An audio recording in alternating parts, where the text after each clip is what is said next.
Hey everyone, welcome back to Wiley Company, Homestead in the kitchen. And today I wanted to make some bread. I usually try to make bread about once a week, and usually I make sourdough bread because that's our favorite. But I decided I wanted to show you all how I make bread in the crock pot.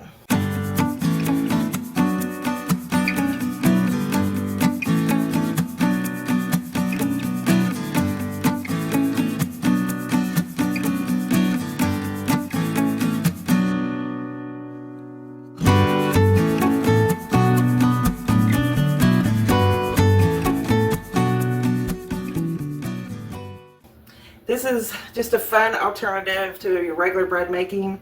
The reason I started doing this occasionally is we were without a regular oven for about a year, and we got a pretty good sized toaster oven, and I did bake bread in there, and it worked out pretty well.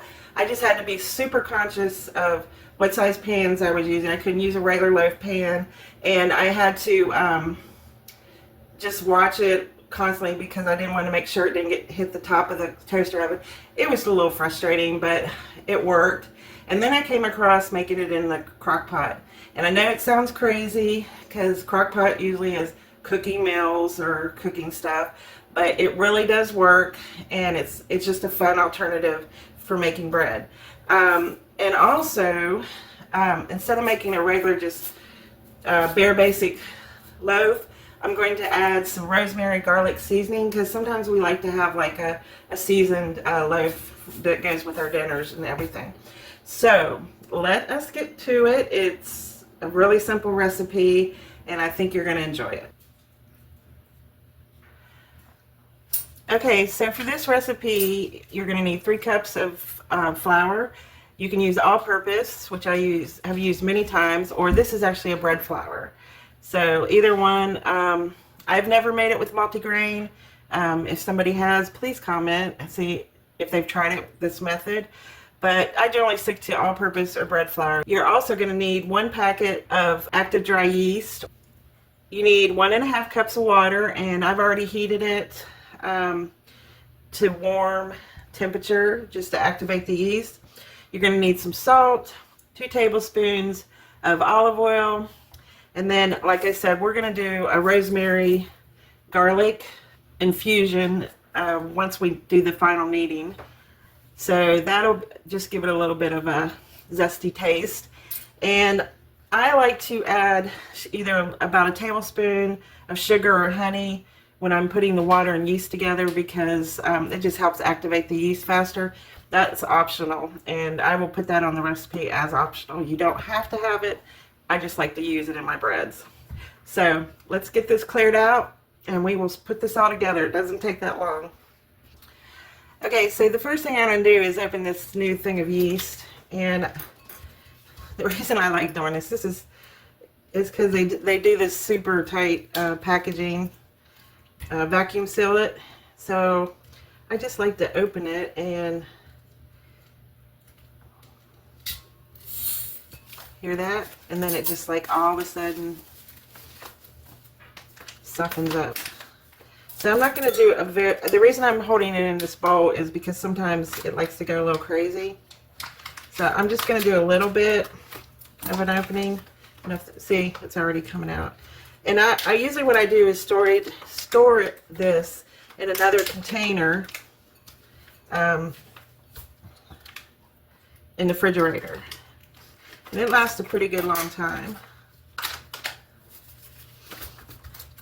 Especially because I do a lot of sourdough, I don't use it quite as often. But sometimes I just like to make rolls and things like that with it. And the spread. Alright, so we're going to do 2.5 teaspoons in the bowl. So, 2 1/4. Got ahead of myself. That's about 2 1/4. So we will set our yeast aside, and I will put that in a storage container after we're done here. We're going to add our water, 1.5 cups. Heat it up lukewarm. No more than 105. I would recommend if you're heating it up. I usually put it in the microwave and do it that way. And then, like I said, I like to add a little bit of sugar or honey because that activates the yeast.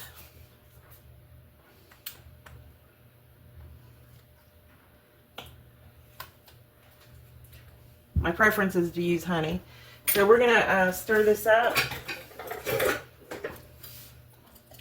real good.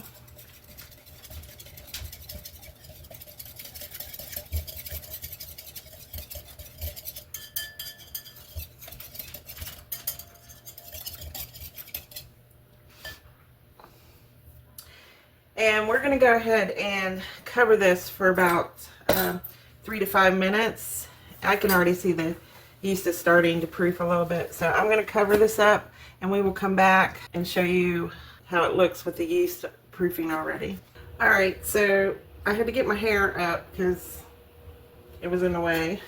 And I'm going to put an apron on because I generally always get flour on me when I'm doing this. And I'm going to roll my sleeves up because we're going to be playing with some flour. Alright, so let's check our yeast. Oh yes, you can see it's got a nice foam on the top, so that's a good sign. Yeast is perfectly fine. I just like to do this because even when you're storing it in the refrigerator, you just want to make sure your yeast is still active. Nothing's more frustrating than doing a loaf and then it doesn't rise and such. So then to this we're going to add 3 cups of flour. And then a teaspoon of salt. And I like to add my salt on top of my flour. And then lastly we're going to add 2 tablespoons of olive oil. And we'll actually probably use a little more olive oil to grease the bowl for the final proof. Alright, and then I'm just going to take my spatula and mix that all together.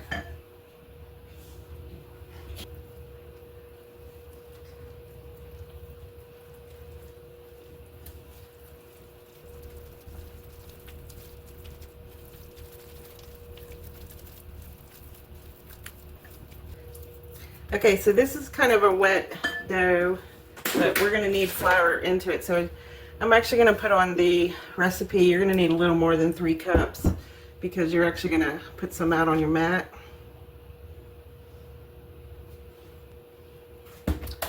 And then we're going to just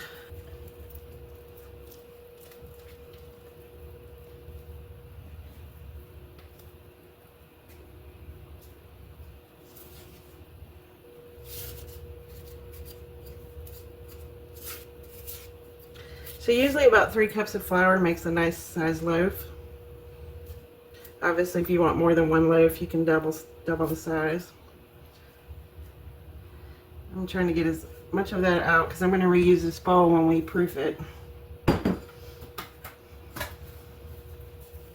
Okay, so we're going to put some more flour.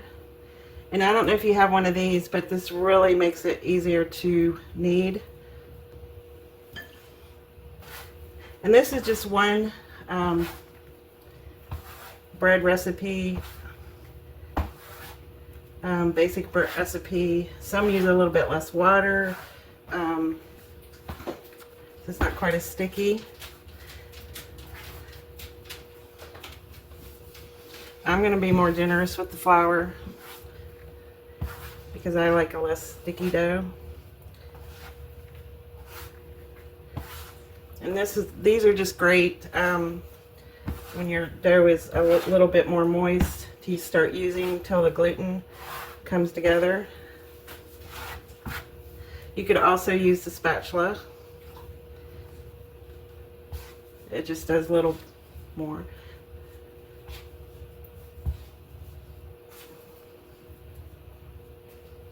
And you can see it's starting to come off the spatula just fine.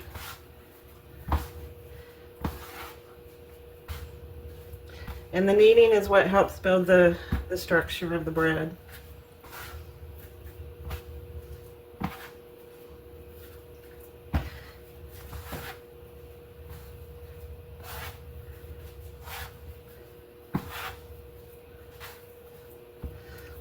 So I'm still a little sticky.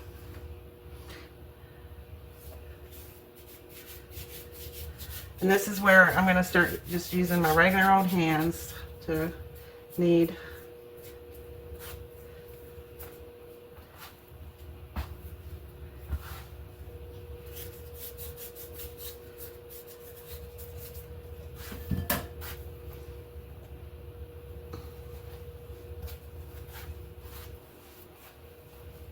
So we're going to knead for about 5 minutes.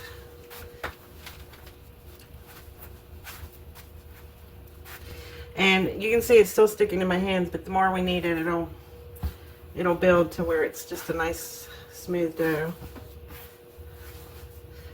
It's not really sticking on the mat, so that's good. But it's sticking on my hands, so. Honestly, I don't like sticky dough.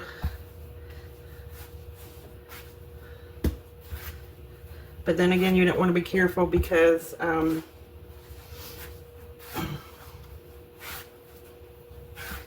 you don't want to add too much flour and get it dry, too dry. Just kind of like a fine line.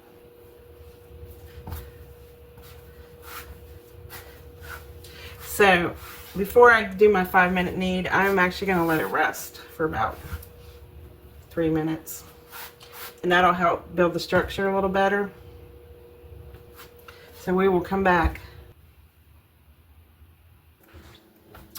Alright, so I've been letting the dough sit here for about 5 minutes, and we're going to go ahead and you can see now the structure is getting a lot better. It's not quite as sticky. Oh, I'm using this upside down. But yeah, the structure is getting a lot better, so I'm going to put a little more flour on my hands because I can still feel a little bit of stickiness. But see, it's pulling away from the mat pretty nicely. And that's what you want. And it's not sticking to my hands. Okay, so now we're going to knead it for about 5 minutes. So we will be back after 5 minutes because I'm sure you don't want to see me kneading it the whole 5 minutes.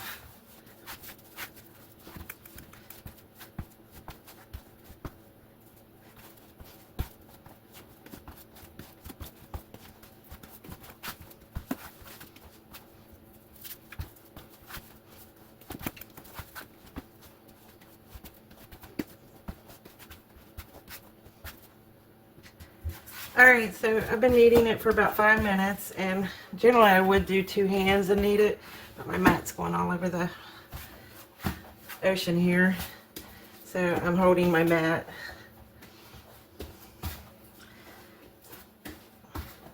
So you just push it out and pull it towards you. So what I'm going to do is flatten this out a little bit, and I'm going to add the herbs seasoning because I actually want to incorporate this into the rise. Okay. And we still got a little sticky, but it's not sticking to the mat. You can see it's lifting right up. So, and you can do this back in the bowl if you don't want to get this all over the place. But I'm actually going to just roll the dough around in it.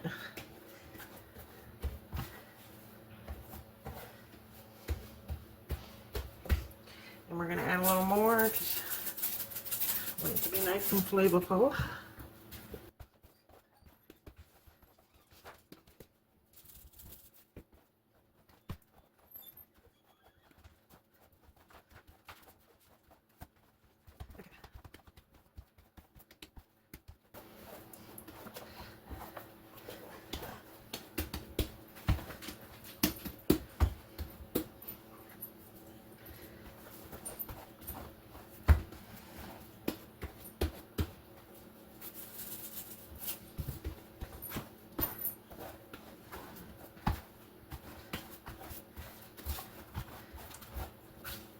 And we're just going to roll it into a nice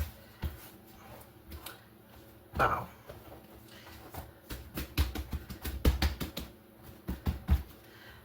Alright, so we have our bowl that we actually mixed it in. You could get a clean bowl, but I just use the same bowl.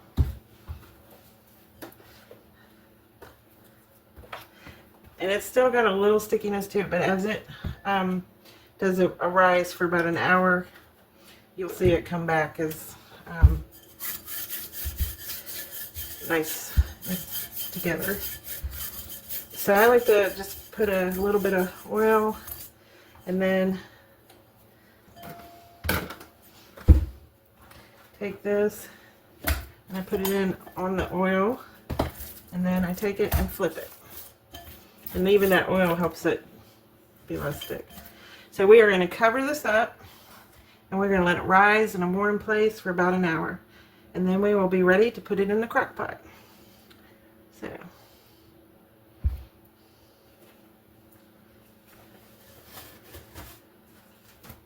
Hey honey, you back from work?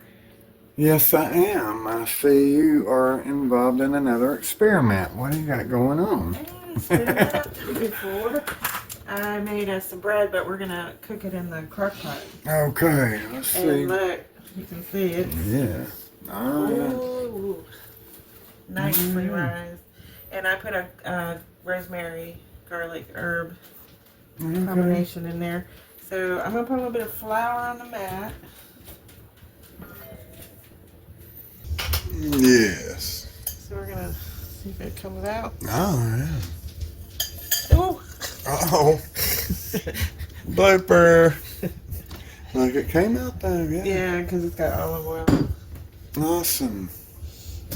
I can smell that herb. Yeah, I smell it too. I'm starving again. Okay, so we're not gonna do much because we don't want to deflate it too much, right? Yeah. So I'm gonna roll it out. Or just push it out. And then bring it in here. So the great thing about this is we're going to put it right in the crock pot. And I'm going to just kind of tighten it a little bit. You could do more of a mound, but since the crock pot's a good size, we'll just do it Right. loafy. Right. When you do this, it tightens it up. Okay. And you don't have to put scores in it, but you can. We'll see if we can do it with it not being cold.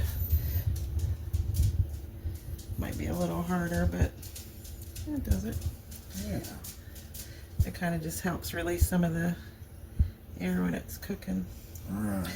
Okay, so in the crock pot, I did do a light grease on it, and I went ahead and put a piece of parchment Yeah. that way, and then I have these loaf pan parchment things, Yes. and we're going to put the loaf on it. Now let's see if we can get this on here. Yeah. Just make it easier when we want to lift it out. Alright, and we're going to put it right in the crock pot. Like so. And you want to put a towel underneath the lid because that helps with the moisture. Oh, okay, yeah. Makes sense. Right. Okay, and then we're going to turn it on high for 2 hours. Here we go. Alright. Now I'll probably check it about an hour and a half Yeah. just to see where it is. Oh, I see you lost your apron. How did you know that? Oh, I did, look. Oh, well, it's like being a mechanic. You can't keep the grease out from underneath your fingernails. Alright, well we will be back when it's done and we'll show you the final results. Alright, well, I just got one more little note to add. That oyster stew, that redneck oyster stew was so good last night. This would probably have been good with it. Yes, it would have. So, y'all need to check that video out if you like oyster stew. I didn't try it. Yeah, she flopped out on me. All right, well, we'll check back here in a little bit. All right, just wanted to give you a quick looky here to show you why we use the towel on top of this. You can see all the moisture that it creates, and if you didn't have that towel blocking that from the loaf, it would really just add too much moisture to your bread. So it's just a good little key thing to make sure you put the towel between the lid and the bread. So we got about 31 minutes left, and then we're going to give it a check. Alright, our bread has been cooking in the crock pot. We actually went 30 minutes more because I felt like it wasn't getting done enough. And sometimes you might have to go to 3 hours, but we did about 2.5. So we're going to go ahead and see all these condensation on the lid, guys? Yeah. And I must have pulled this up when I checked it earlier, so that kind of defeated that purpose. Yes. So we're going to go ahead. Let's see if I can get it out. Nope. So this particular one, it flattened out a little bit more. I mean, it's pretty thick, right? Yeah. And you can see it's brown on the bottom. It's hot. I guess I just pinched it. My fault. Okay, so you might not get a totally brown top. Okay, so we pop this in the oven under broil for about a minute just to brown up the top a little bit. And we like to put butter on our breads to soften the crust up. But you can hear it.